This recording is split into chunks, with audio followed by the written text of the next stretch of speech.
हाँ जी सर, नमो बुद्धाय, जय भीम। नमो बुद्धाय। क्या हाल चाल है सर? बढ़िया। आपकी बात चल रही है मुरारी लाल पटौदी गुड़गांव हरियाणा से। जी। तो क्या कुछ है राजनीति का हिसाब किताब आपके उधर? कौन बोल रहे हैं? मुरारी लाल पटौदी गुड़गांव हरियाणा। जी बताएं। पहचान गए आप? नहीं। मैं बताता हूँ। मैं ग्रुप चलाता हूँ तर्कशील मूल निवासी शूद्र समाज के नाम से। जी हम्म। जी।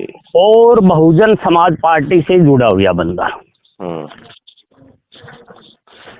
आपकी विचारधारा जो आती है ना अपडेट ग्रुप में, तो मैंने वहां से उठाया था नंबर। जी जी।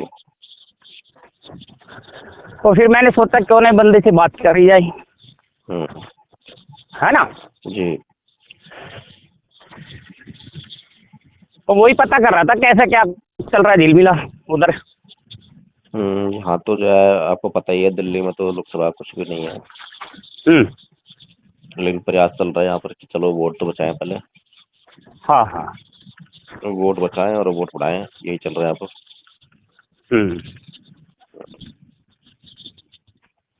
और वहाँ क्या चल रहा है हरियाणा में? इधर हम्म। इधर गुड़गांव के अंदर तो कांग्रेस का हिसाब किताब लग रहा है। अच्छा। हाँ। और बसपा क्या कर रही है? बसपा के जो कार्यकर्ता है ना, हम्म। वो ज्यादा ढीले है। हम्म। बसपा के जितने भी कार्यकर्ता है बहुत ज्यादा ढीले। जी। प्रचार में पीछे, प्रसार में पीछे, साथ देने में पीछे। तो आपने ग्रुप चला रखा है व्हाट्सएप पे? हाँ। उस ग्रुप का उद्देश्य क्या है? उसका उद्देश्य ये, तर्क करो किसी भी बात को लेके। आपके दिमाग में कोई सवाल है या किसी ने कोई अपडेट डाली है, आपको कोई बात समझ में नहीं आ रही उस अपडेट के बारे में, सवाल करो ना उससे। अच्छा, तो तर्क करके समस्याओं का हल करना। हाँ, तर्क करना हमने उस बात पे। और बहुजन मूवमेंट पे क्या आपका है? बहुजन मूवमेंट पे ये है कि हम बंदों को जोड़ रहे हैं धीरे धीरे करके। अच्छा, इसलिए हम्म? किस उद्देश्य के लिए? किस उद्देश्य के लिए? उद्देश्य तो आपको पता ही है। ये पता है थोड़ा सा। मेरा तो उद्देश्य है बहुजन समाज पार्टी को सत्ता में लाना। अच्छा, कैसे आएगी? है जी? कैसे आएगी? वो आएगी ऐसे, संगठन के दम पे। अभी संगठन अब नहीं है क्या? संगठन हमारे पास है नहीं। संगठन तो है आपके पास, बहुत सारे संगठन है। नहीं, संगठन तो है, लेकिन जब आपकी पहचान नहीं है उन लोगों से, आपकी बातें नहीं है उन लोगों से, आपके कहने पर एक बंदा नहीं आता कैडर देने के लिए, कहाँ संगठन है? अच्छा, ये बताइए कि भारत में लोग जो है वोट किस आधार पर देते हैं? वोट वोट तो दो तीन तरह से देता है जी। एक तो चेहरे को देख लेता है, दूसरा जाति को देख लेता है, तीसरा धर्म को देख लेता है। कई कई सिस्टम है ये। जी। सबसे बड़ा फैक्टर कौन सा है? सबसे बड़ा है जाति। अच्छा, जाति सबसे बड़ा फैक्टर है। हाँ, फिर चलता है धर्म। अगर जाति जो है सबसे बड़ी फैक्टर होती, तो क्या ये जो बहुजन समाज है ये अपने आप को है जी? ये अपना कोई खतरा कर लेता? हाँ, कर लेता।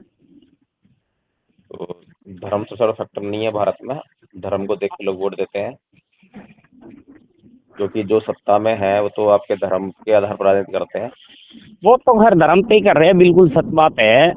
और पिछले दो शासनकाल तो उनके चले गए हैं, तीसरा शासनकाल भी उनको उम्मीद है कि आ जाएगा। तो आपको लगता है कि धर्म जो है बहुत महत्वपूर्ण भूमिका अदा कर रहा है देश में? देखो, इस टाइम तो धर्म कर रहा है, सीधी सी बात है। अच्छा, ये बताइए कि आरएसएस जो है कब स्थापना हुई इसकी? आरएसएस की स्थापना मुझे ध्यान नहीं, अंदाजा बता सकता हूँ।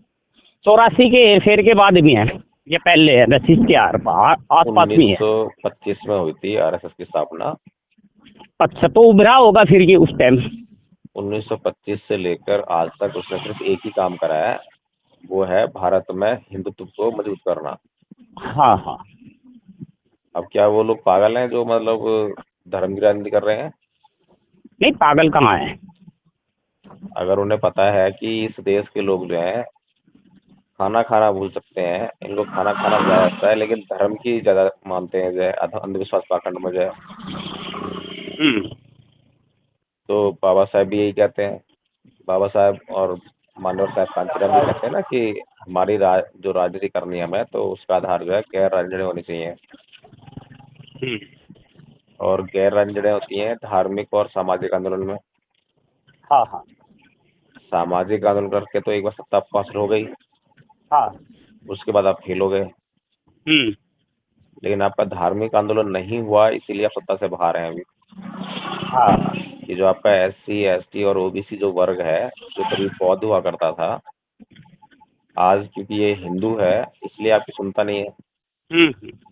आप जाति के नाम पे पुकारते हो तो नहीं सुनता आपकी, जो ये किसी भी नाम पे पुकारो तो सुनता नहीं है। इसका कारण सिर्फ एक ही है कि जब तक बाबा साहब ने जो कहा था कि इस देश में 2 संस्कृतियों के बीच युद्ध हो रहा है, एक ब्राह्मण संस्कृति और बौद्ध संस्कृति। आपको किसी एक पाले में जाना होगा, या तो ब्राह्मण संस्कृति में या बौद्ध संस्कृति में। तो आज जो है जितने भी अम्बेडकरवादी हैं, जितने भी बौद्ध लोग हैं, सभी अभी हिंदू संस्कृति के पाले में हैं। जब तक ये अपने बौद्ध संस्कृति का पाला नहीं बनाएंगे तब तक जो है दिक्कत है। तब तक जो सत्ता का आना आपके लिए बहुत असंभव सी बात है। इसीलिए हम लोग तो प्रयास कर रहे हैं कि इधर देश में जो है सांस्कृतिक परिवर्तन होना चाहिए, रियलिस्टिक, झूठा नहीं। अच्छा। अभी जितना भी धर्म परिवर्तन हुआ है सब झूठा हुआ है। धर्म परिवर्तन के नाम पर लोगों ने केवल जो है प्रतीकों का परिवर्तन करके बैठ गए घर पर। अच्छा। और खुशी और हर्षोल्लास मना रहे हैं, गा रहे बजा रहे हैं कि हम बौद्ध हो गए हैं। लेकिन जो संस्कृति है, कल्चर है, वो अभी भी जो है हिंदू कल्चर है। हाँ। क्योंकि उनके जो चित्त की मनोदशा है वो बिल्कुल वैसे ही व्यवहार करती है जैसे कि हिंदू करता है। अभी बौद्धों का कोई गुण उनके अंदर नहीं आया है। हाँ। तो इसलिए क्या ये जरूरी नहीं है कि भारत को पहले बौद्ध में कदे तरफ बढ़ा जाए और उसके साथ में जो है जो राजनीति है उसको पक्का किया जाए।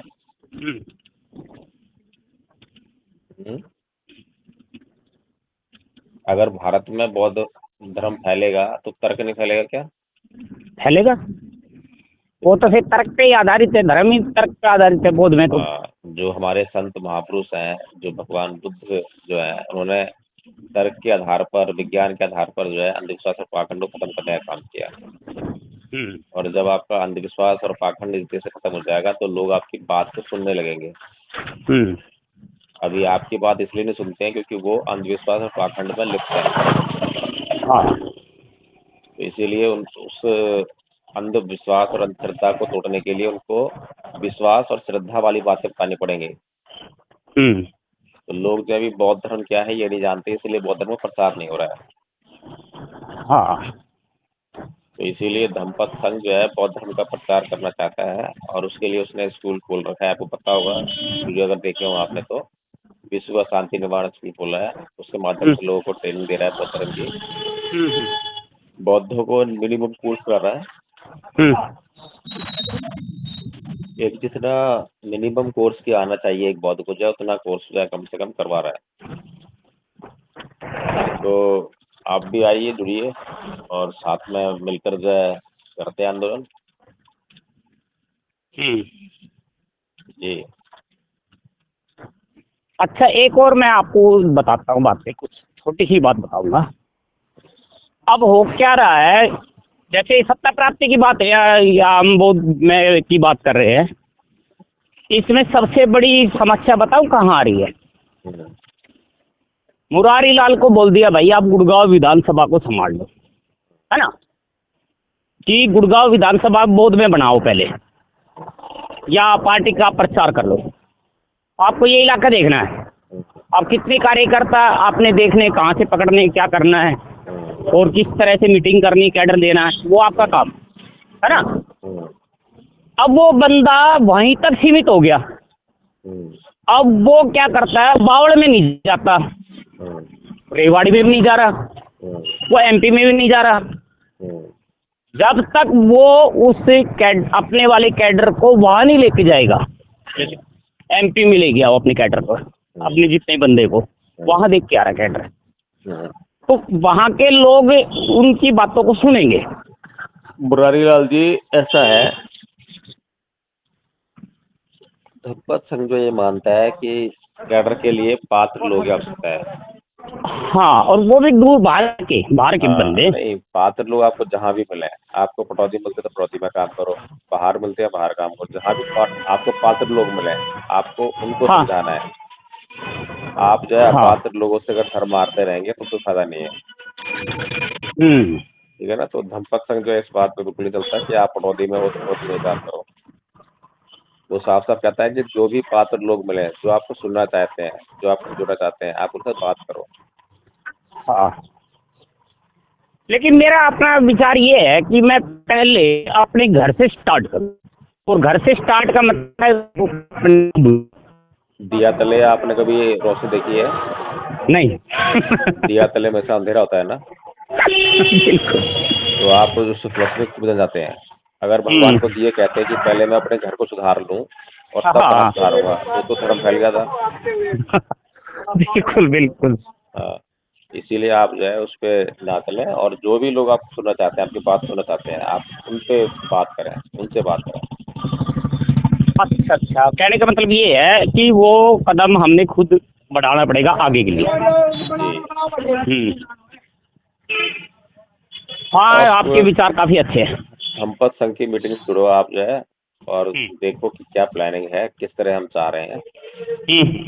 बहुत सारे लोग जुड़ रहे हैं और समझ रहे हैं। सबसे पहले खुद को लाभान्वित करते हैं।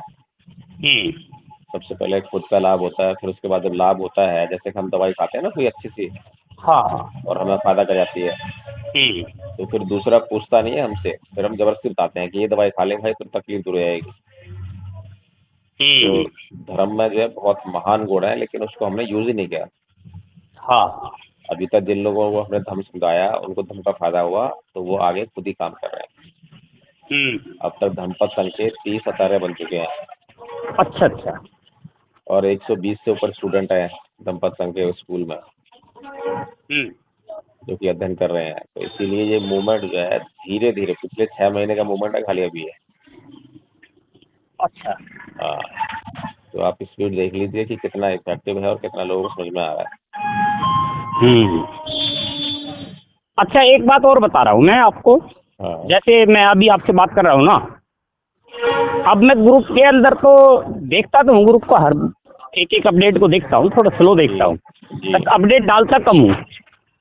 अब मैं क्या कर रहा हूँ, मैं लोगों से बात करता हूँ डेली बेस पे कि ग्रुप में वो क्या डाल रहा है, वो यार ऐसे ही फॉरवर्ड कर रहा है या कुछ जानता भी थोड़ा मेरे पास, है ना। तो अब मैं इस तरह से सामाजिक लेवल के बंदे को ढूंढ रहा हूँ। देखिए, जो व्हाट्सएप का जो यूज है ना, वो बौद्धिक स्तर बढ़ाने के लिए नहीं है। वो जो आपको कुछ पढ़ रहे हैं उसके लिए नहीं है, पढ़ने के लिए नहीं है, बल्कि बस फॉरवर्ड के लिए हो गया है। हाँ, मैं अब खुद ऐसा जो है, मेरे पास जितने भी ग्रुप हैं, मैं किसी का मैसेज नहीं पढ़ता। अगर मैं एक ग्रुप का मैसेज पढ़ने बैठ जाऊँ तो सुबह से शाम हो जाएगी। ठीक है, और इतने सारे ग्रुप में तो मैं कहाँ से पढ़ पाऊंगा। इसीलिए मैं सारे ग्रुप की जो चैटिंग है 2 दिन में 3 दिन में डिलीट कर देता हूँ। अच्छा अच्छा अच्छा। कुछ भी नहीं पढ़ पाता मैं, केवल अपनी कोई पोस्ट होती है उसको शेयर कर देता हूँ वहाँ पे मैं। ठीक है ना। तो ये जो व्हाट्सएप का यूज जो है बिल्कुल बेकार हो गया है। अब पर्सनल यूज रह गया है, पर्सनल मैसेज भेजने तक जो है। हाँ हाँ हाँ, वही मैंने सिस्टम बनाया है। मैं भी उन पे फोकस कम करता हूँ, मैं लोगों से बात ज़्यादा करता हूँ। जी, तो हमें रियलिस्टिक बनने की जरूरत है। तो रियलिस्टिक बन के क्या कर पाएंगे अगर हम जो है हवा में या ख्वाबों में जीते रहेंगे तो कुछ नहीं होने वाला। जी, ठीक है। तो अगर आपकी इच्छा हो तो मैं आपका नाम और देखिए, पहले समझिए आपको लगता लगता है कि हाँ सब होता है तो फिर आगे काम पे ठीक। वैसे मैं आपसे डेली वेज पे बात करता हूँ, जी करूँगा, है ना। 1 या 2 दिन के अंदर आपको मेरी विचारधारा का पता चलेगा और मुझे आपका। जी जी उसके बाद जो आपने लिखना है वो लिख लेना, तो समझना है वो समझ लेना। तो जी जल्दबाजी में किया हुआ फैसला जो है ना, जी उतना देश हित में ना हमारे हित में होता है, बिल्कुल, बहुत बढ़िया। है ना। ठीक है। तो मुरारी लाल से बात करने के लिए आपका तहे दिल से धन्यवाद। जय भीम, जय भारत, जय संविधान। जय भीम।